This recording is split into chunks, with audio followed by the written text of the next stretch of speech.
Welcome to another Deviant Fun review video. This time we'll be reviewing This One Summer from cousins Jillian Tamaki and Mariko Tamaki. This is a New York Times bestseller, so for itself it says a lot. The cover, you can see it has these shiny metals, interesting. So this is a paperback version from first second. There's also a Portuguese version for the Portuguese viewers, edited by Planeta Tangerina. We don't have it. We only have the original. I'm not sure if it was written in English originally. I think so, because they live in Canada, and yeah, I think they both live in Canada, despite their names. Yeah. So what is This One Summer? Well, it's about Rose and her family. So it's a book about family, about childhood, getting into adolescence, and it's mainly a story about change. Not only the change of almost passing from childhood to adolescence, and finding out what that means.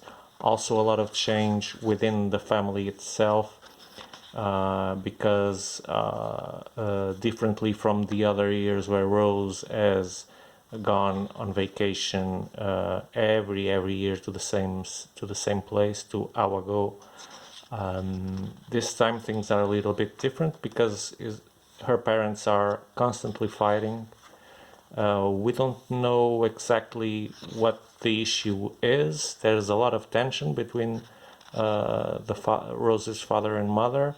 You can see that Rose's mother is depressed, and throughout the book she constantly declines in that depression.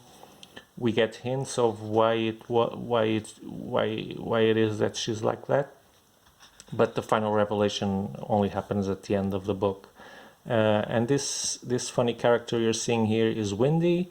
Windy is Rose's partner every year in vacations, like the sister she never had. She's a soul child, and so it's always super amusing to get on those vacations and meet Windy. And their bond always seems like untouched, even though they only meet for those days in the summer vacations. So they have a very beautiful relationship. They're watching horror films, which they got from a shady shop that is also a video club, where they also find some older guys with questionable morals, and also girls of the same age. They start listening to some parts of their conversations, and they eventually find out that there's some drama there with one of the girls. Rose gets very interested in that, but also very troubled with the drama. We then understand why more at the end of the book. It is related to what her mom is going through. And what we see here is basically the day-to-day of these two protagonists, Windy and Rose, them watching those horror films and discussing about ethics of the older girls, exploring the woods, jumping into water, like you see here in this beautiful panel. I must say I really enjoy this simple manga. Simple in terms of not simplistic, but simple, effective, and often beautiful. There's no color, almost. We have these shades of blue, like. And so what we see here is, like I was saying, many expressions of change. Even her relationship with Windy is tested with all the stress that Rose gets from her family being in such a bad moment. She also gets interested in this bad guy that runs the shop where they constantly buy candy and rent those videotapes that they shouldn't be looking at. And yeah, and when they do, they always sneak upon conversations that they shouldn't. And that's what goes on in the book. So Rose inadvertently gets pulled into that drama that she accidentally finds out. She and Wendy too gets very disturbed with it, but she deals with it fairly enough. She's got Wendy to help her to talk to. They don't always agree, hence the change in their relationship. They start diverting in some way, but Wendy is a great friend. She just steps out when she sees there's storm in the way, but she'll be there. The safe harbor will always be there to get to Rose once again. Everyone is very concerned with Rose. She's in denial of the problem in her family. She doesn't want to talk about it. She doesn't want to address it. She just wants to be left alone, and that's pretty much it. So if this doesn't seem much, let me tell you that this is a tender yet raw book, emotionally speaking.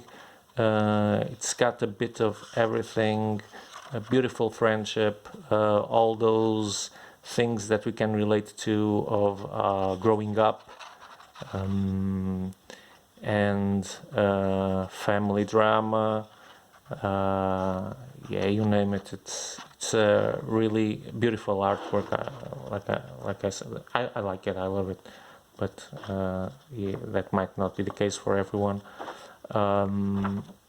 It is quite a thick book, but I read it.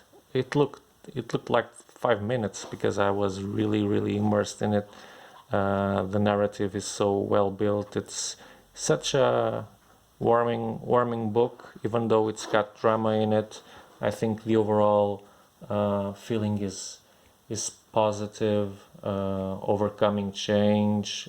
Change many times comes as menacing or uncomfortable or whatever, but Rose gets through it. Their family ends up getting through it, though we don't see how it actually ends. We just see it that they're trying to move on. So this is really a heartwarming book that I can't but recommend. I was not really surprised because I really had very good references of it. I don't know the Portuguese version. I'm very sorry to not be able to compare it with the Portuguese version. I just know it's edited by Planeta Tangerina. I've seen it in some bookshops, but there might not be much stock of it because I can't even find a reference of the book in Planeta Tangerina's website, so it might be difficult to get. I don't know. So like I used to say, do yourself a favor, get one of these, read through. It's really good, a really good book. So stay tuned for more videos like this, or simple look-throughs sometimes. Look for us in Facebook, YouTube, and Instagram too. So see you around. Bye bye. Hope you liked it. Hope it helps picking it up. So until next time, bye bye.